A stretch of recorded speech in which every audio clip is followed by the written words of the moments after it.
है भारत का स्पेस का इदारा जिसका नाम है इसरो, वहां से कुछ खबरें सामने आ रही हैं कि भाई 52 सैटेलाइट्स का एक मिशन लॉन्च किया जाएगा जो कि स्पाई सैटेलाइट्स होंगे। कुछ इसी तरह की खबरें हिंदुस्तान से आ रही हैं कि हिंदुस्तान जो है बाकायदा वॉर फुटिंग के ऊपर दोबारा पाकिस्तान के ऊपर हमला करना चाह रहा है। इस खबर के बाद से पाकिस्तान और चीन के अंदर थरथराहट महसूस की जा सकती है। अफसोस भी होता है, दुख भी होता है कि हम इस वक्त कहाँ खड़े हैं।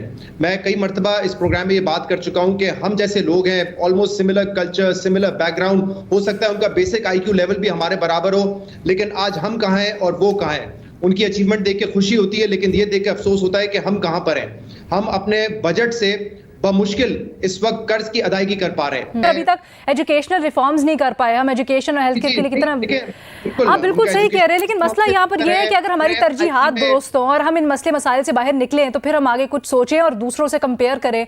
हम तो इस वक्त किसी पोजीशन में ही नहीं है हम हमसाया मुल्क से कंपैरिजन करें। मुस्लिम उम्मा का एक मरकज़ है मोहब्बत के लिए, वो है सऊदी अरेबिया, और एक सेकंड आपकी जो पावर है इस रीजन के अंदर वो है टर्की।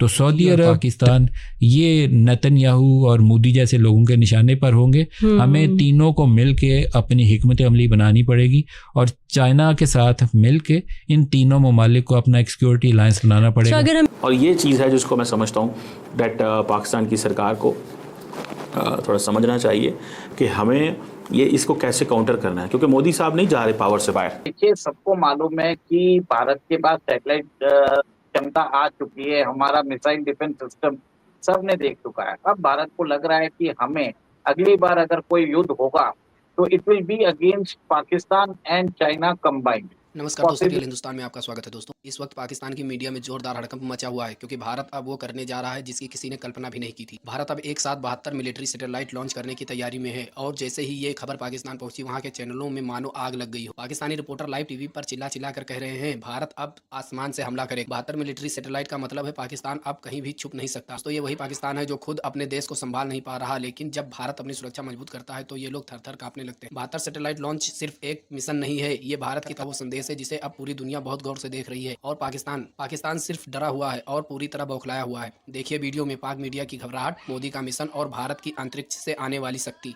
कि सर्विलेंस कैपेबिलिटीज को और मजबूत किया जाए, डिफेंस के सेक्टर को और मजबूत किया जाए, इंडियन आर्मी, इंडियन नेवी, जितने भी वहां के सेक्टर्स हैं जो मुल्क की सिक्योरिटी से रिलेटेड है, उन सबको एक नई पहचान दी जाए और पाकिस्तान की एक्टिविटीज को आसमान से भी ट्रेस किया जाए। कहना यह है कि पहले जो जंग होते होते रुकी है उसमें ये शिद्दत महसूस हुई है कि भारत की आसमानी टेक्नोलॉजी भी और मजबूत हो जाए, इसीलिए ये मिशन लॉन्च किया जा रहा है। सर, इस मुद्दे को आप कैसे देखते हैं? अब उनका स्पेस की सेक्टर में भी वो लोग ऐसे काम करने वाले हैं जिससे पाकिस्तान पर नजर रखी जाए।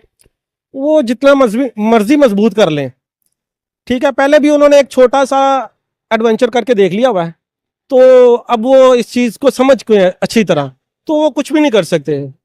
तो ये फिलहाल कहने की बातें हैं। इतना वो ऑपरेशन सिंदूर बहुत ही सक्सेसफुल रहा है। ऑपरेशन सिंदूर का जो मकसद था वो पूरा हो गया है, अब पार्ट 2 चल रहा है। आपने देखा होगा कि उन्होंने कराची पे भी कब्जा कर लिया था, लाहौर में भी आगे हुए थे, और फिर यहाँ पर हमारे जो पाकिस्तानी नौजवान थे उन्होंने बिरयानी खिलवाई और एक कप चाय का भी शायद पिलाया होगा, आपको भी याद होगा।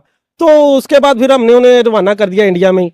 तो अब वो समझ के हो गए, दोबारा ऐसा कुछ भी नहीं करेंगे। वो बस कहने की बातें और कहते ही रहेंगे, ऐसा कुछ नहीं करने वाले जैसे वो कह रहे हैं। लेकिन डिफेंस पर तो उनका भी बजट लग रहा है, हमारा भी बजट लग रहा है, लेटेस्ट टेक्नोलॉजीज वो भी लेके आ रहे हैं, हम भी लेकर आ रहे हैं। सर, उनके